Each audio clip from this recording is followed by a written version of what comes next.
ये हर प्रति व्यक्ति के कर्मा निश्चित कर रही है। अब चूंकि मोक्ष की बात जैसे करते हैं या कहते हैं कि अगर श्राद्ध ना करो या अपने पितरों के प्रति समर्पण ना करो तो पितृ दोष लग जाता है, परेशानियां आती हैं, लोगों के जीवन में बाधाएं आती हैं, पूजा पाठ होती है उसकी। देखिए तो अब मेरी बात सुने आप, जैसे लोग पितृ दोष की बात करते हैं, ठीक है ना, कि कौन सा पितृ, जो मेरा पिछले जन्म का जो मेरा पिता था वो आप जब पास्ट लाइफ में लेके जाता हूँ तो पिछले जन्म का बाप इस जन्म में मेरी बेटी बन के आ जाता है।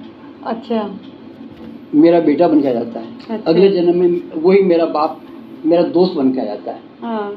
तो मैं किसको, तो सवाल क्या होता है, वो तो वो जन्म जी के चला भी गया। हाँ। और चला भी गया तो अब आगे तो उसने जन्म वापस ले लिया और फिर अगले जन्म में फिर और कुछ बन गया, तो वो किसके ऊपर दोष डालेगा भाई, और क्यों डालेगा? और एक बार जो चेतना इस दुनिया से निकल गई वो कभी भी दूसरों की तरफ पलट के भी नहीं देखता। अब एग्जांपल दे रहा हूँ। अच्छा। कितने रेप होते हैं, कितने मर्डर करते हैं, डॉन लोग, राजनेता सब करते हैं ना।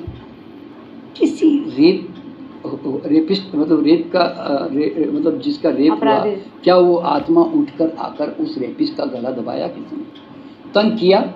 इतने बड़े बड़े जमींदार लोगों ने मजदूरों को मार दिया, क्या उनको आके कभी गला दबाया? वो तो अपने पावर में मजा करते रहे, समझे ना। वो ठीक है, अपने बाद में दुर्गुणों से बाद में दुख उठाएंगे, वो बात की बात है, पर जिए तो कई सालों तक है ना। आज तालिबानी देख लो, आज तालिबानी जो लोग हैं कितने लोगों को मार रहे, गला काट रहे हैं, लेकिन आराम से अपने राज पे बैठे हुए कि नहीं बैठे हुए हैं? तो क्या किसी भूत ने आकर जिसको उन्होंने मारा कभी जाकर उन्होंने तालिबानी के अफसरों को ये कहा कि तुमने मुझे मारा ना, अब तो मैं जीने नहीं दूंगा? इतनी भी ताकत नहीं है भूत में। तो जरा सोचो कि तुम्हारे पितृ जो चले गए, जिसको तुमने सेवा की कि न की, वो तुम्हारे ऊपर क्या दोष लगाएगा? तो ये जो भाव है ना लोगों के, देखिए मैंने अब तक लोगों को पूछा ना, अब तक उसमें मुझे पता चला कि जो भी माता पिता होते हैं ना, पूर्वज होते हैं हमारे, जब तक वो जन्म नहीं लेते तब तक वो एक सुरक्षा के रूप में हमारे आसपास रहते हैं। अच्छा। They always protect us, they always guide us. वो हमारे इंट्यूशन में आके हमें गाइड करते हैं, समझे ना। देखिए माता पिता कितने भी नालायक हो जाने दो, ज्यादातर वर्किंग प्रोफेशनल्स को मेरी ये बात अच्छी नहीं लगी थी, क्योंकि गूगल से तो ये लोगों में जो डर है ना, ये जो वर्ड क्यों आया मुझे आज तक समझ में नहीं आया। क्यों डराते हैं पितृदोष के नाम से? भाई ये सब ज्योतिष लोग डराते हैं भाई। और क्योंकि उनको ये सब, देखिए पहली बात तो क्या है, पूर्व जन्म का विज्ञान ज्योतिष के सामने क्लियर नहीं है ना। हाँ। वो तो अब जो उन्होंने जो सीखा समझा वही बता रहे होते हैं। तो लेकिन मेरे अब तक के अनुभव में कोई पितृदोष का कभी डर न रखें, क्योंकि पितृदोष का कौन से पितृ को तुम दोष मान के चलोगे? देखिए ना, लोग कहते हैं तुम्हारे पूर्वजों का तुमने ये नहीं किया। अरे जाके देखो, अलग अलग जन्म में तुम्हारे सारे पितृ अलग अलग जन्मों से निकल के आ रहे हैं। कभी हिंदू थे, कभी मुसलमान थे। अगर तुम्हारे पिताजी पिछले जन्म में मुसलमान थे तो तुम कौन से पितृ को मनाओगे भाई?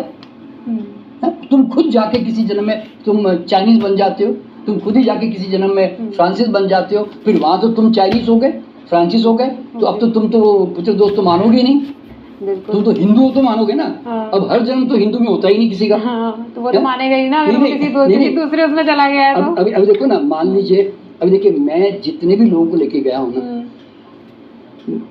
60-70% लोग विदेशों में जन्म लेते हैं। अच्छा। तो सवाल पैदा क्या होता है, अब 60-70% जो विदेश में जन्म लेंगे, ये तो क्रिश्चियनिटी में या मुस्लिम में या और किसी कंट्री में होंगे, चाइना में होंगे कि अफ्रीका में होंगे, इनको तो पितृदोष नहीं है दिमाग में।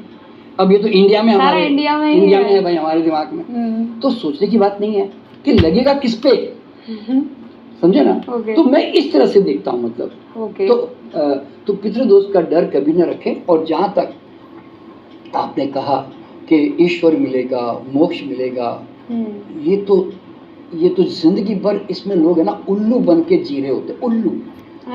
मैं ऐसे सच कह रहा हूँ मैं। आप जरा सोचो, लोग कहते हैं मोक्ष मिलेगा, यानी कि मेरा मोक्ष तू कैसे दे देगा भाई? मेरे बच्चे कैसे दे देंगे? वो तो खुद से ही करना पड़ेगा। अरे मेरा मोक्ष यानी कि आज अगर मैं किसी चीज से चिपकाव करता हूँ, नहीं करता हूँ, तो मेरा बेटा क्या कर देगा जिससे मैं चिपकाव बंद करूँ ना करूँ? उसके पूजा पाठ करने से क्या मेरा चिपकाव बंद हो जाएगा? क्या मेरी वासनाएं लालसाएं खत्म हो जाएगी? तो होता क्या है कि मोक्ष का मतलब क्या है कि हम हर वक्त मोक्ष के अंदर ही है। मोक्ष हमारे पास अभी इस वक्त है, इस पल, इस अभी अभी है। अच्छा।